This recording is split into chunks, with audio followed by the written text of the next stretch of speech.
Untold Stories of the Deep, where we explore the awe-inspiring and sometimes terrifying world of marine life. In today's episode, we dive into 3 of the most haunting orca attacks ever recorded. These incidents, spanning continents and decades, reveal the raw power and unpredictability of these majestic creatures. From a routine walk along a pool that turned into a fight for survival, to the youngest orca trainer ever attacked in Japan, we begin at a well-known marine park in the United States, where a 28-year-old woman believed her bond with a powerful orca was unbreakable until it was not.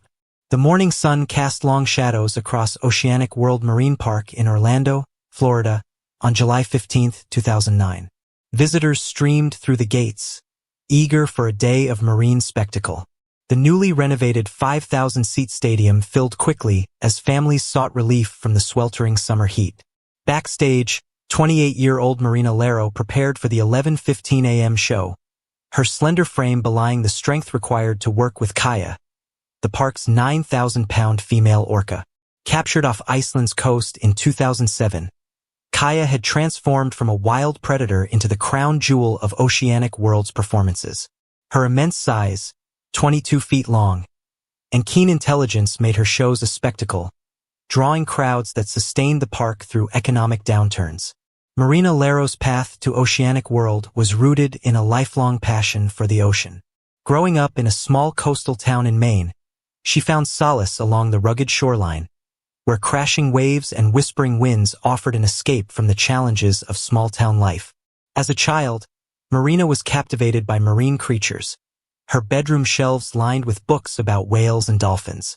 School corridors were sometimes unkind to her unconventional interests, but the ocean's vast expanse was her sanctuary. Driven by this passion, Marina pursued a master's degree in marine mammal science at the University of Miami, graduating in 2005. Her thesis on cetacean communication, focusing on the complex interplay of clicks, whistles, and body language, earned her recognition among marine biologists. At Oceanic World, Marina's relationship with Kaya transcended the typical trainer-animal dynamic. She saw Kaya as both a wild spirit and a misunderstood soul, capable of a language all its own. Marina spent countless hours in silent communion, using gentle words and a steady presence to connect with the orca. Her colleagues admired her ability to interpret Kaya's subtle cues, from the flick of a fin to the pitch of a whistle. Yet, beneath her professional composure, Marina grappled with an inner conflict, balancing the spectacle-driven demands of the marine park industry with her commitment to Kaya's well-being. By early 2009, troubling patterns emerged in Kaya's behavior.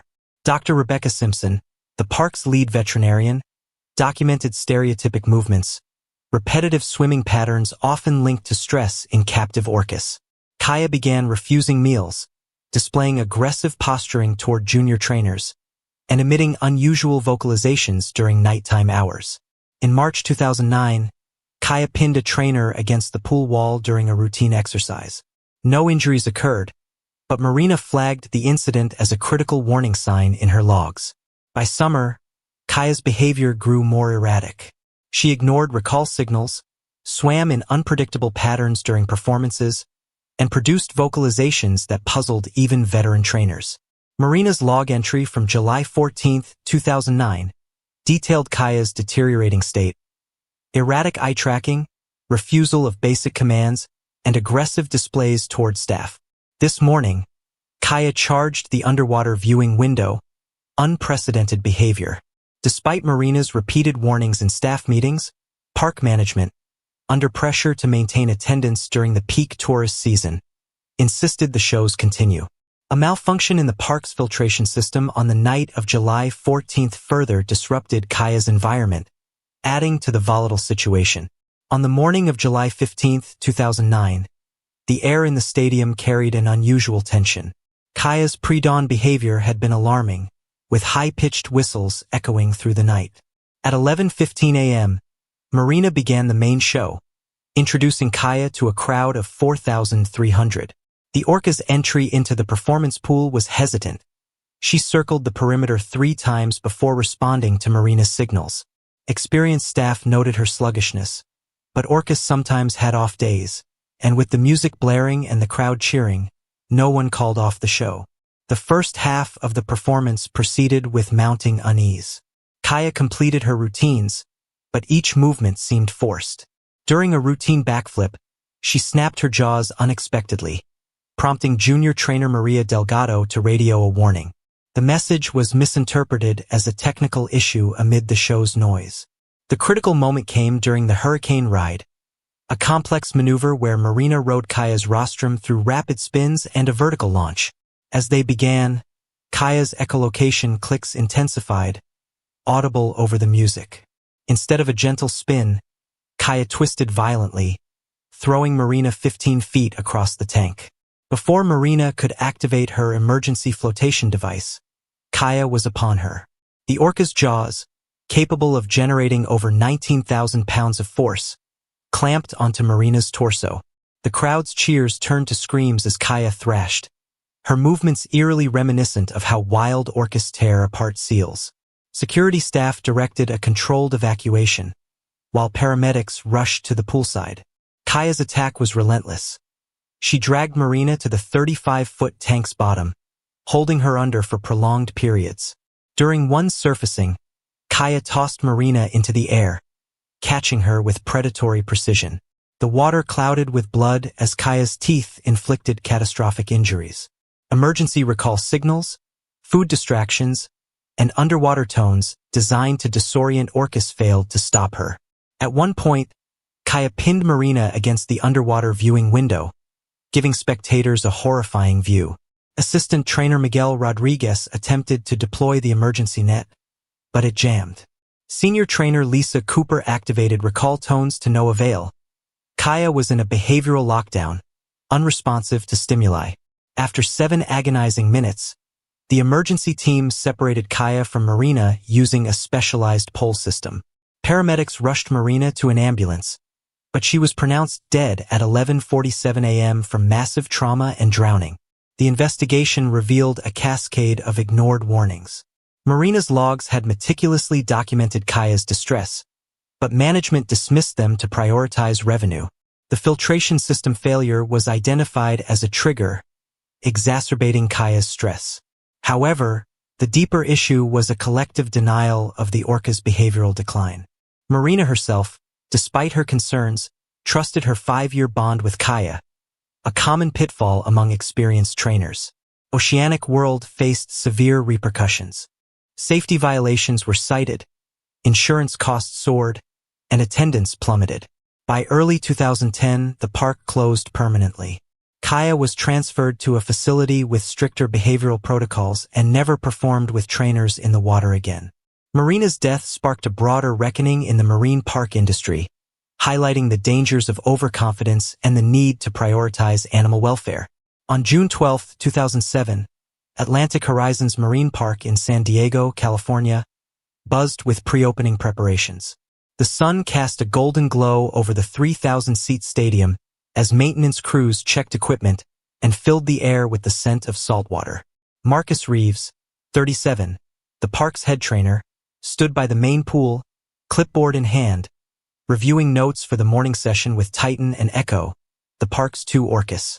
Marcus Reeves' path to Atlantic Horizons began in Oak Ridge, Missouri, far from the ocean. A family vacation to Florida at age 8 ignited his fascination with orcas after witnessing his first marine show. His bedroom soon became a shrine to whales, covered with posters and stacked with books on cetacean behavior. After graduating high school, Marcus earned a marine biology degree from the University of California, San Diego, in 1992.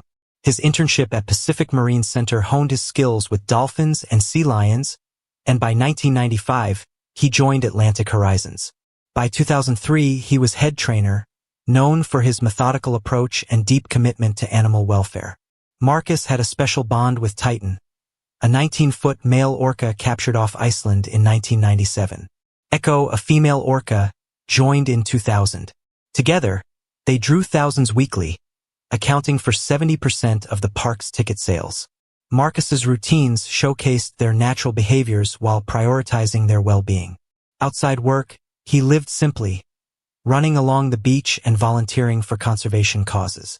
In the week leading up to June 12th, Marcus noted subtle changes in Titan's behavior, increased vocalizations and erratic swimming. His June 10th log entry read, Titan showing restlessness, refusing commands during evening sessions. Recommend reducing performance load and increasing enrichment. Management, eyeing the summer season's revenue, maintained the schedule, a decision Marcus opposed. At 6:30 a.m., Marcus arrived early, as was his habit, to observe the orcas in the quiet pre-opening hours. He walked along the pool's edge, noting Titan's unusual pacing.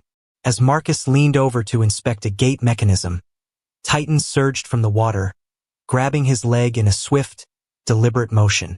The 10,000-pound orca pulled Marcus into the pool, thrashing violently. Unlike Kaya's prolonged attack, Titan's was brief but devastating. Marcus suffered massive trauma to his lower body and drowned before staff could intervene. The attack lasted less than 2 minutes, but the aftermath was chaotic. Emergency protocols failed as staff struggled to secure Titan. Paramedics arrived too late. Marcus was pronounced dead at 6:52 a.m. The investigation pointed to ignored behavioral warnings and inadequate safety measures. Marcus's logs had flagged Titan's stress, but management prioritized profits. Atlantic Horizons faced lawsuits and a sharp attendance drop. Titan and Echo were retired from performances, and the park shifted focus to educational programs. Marcus's death reinforced the need for stricter oversight and respect for Orca's wild nature. On April 3, 2012, at Aquawave Marine Park in Osaka, Japan, 19-year-old Kaido Tanaka became the youngest orca trainer ever attacked. The park, a popular destination, housed 3 orcas, including Hana, a 15-foot female known for her gentle demeanor. Kaido grew up in Osaka, fascinated by the ocean from a young age. Despite his youth, he earned a spot at Aquawave through a rigorous apprenticeship, training under veteran staff. His enthusiasm and quick learning made him a rising star, assigned to work with Hana in his first year. Hana had shown minor stress behaviors, including reduced appetite and occasional refusal of commands. Kaido, new to the field, relied on senior trainers' assurances that these were normal fluctuations. During a routine training session, Hana suddenly lunged, grabbing Kaido's arm and pulling him underwater. The attack was brief. Hana released him after 30 seconds, but Kaido sustained a fractured arm and severe lacerations. Staff quickly separated them, and Kaido was rushed to the hospital, where he recovered. The incident exposed gaps in Aquawave's training protocols for young staff. Hana's stress behaviors had been downplayed, and Kaido's inexperience left him vulnerable. The park implemented stricter safety measures, and Kaido later became an advocate for captive orca welfare. These 3 incidents, Marina Lero at Oceanic World, Marcus Reeves at Atlantic Horizons, and Kaido Tanaka at Aquawave, reveal the complex interplay of human ambition, animal welfare, and the unpredictable nature of orcas. Each tragedy stemmed from ignored warnings and systemic failures, underscoring the need for respect and caution when working with these powerful creatures. Join us next time on Wild Encounters as we explore more untold stories from the deep.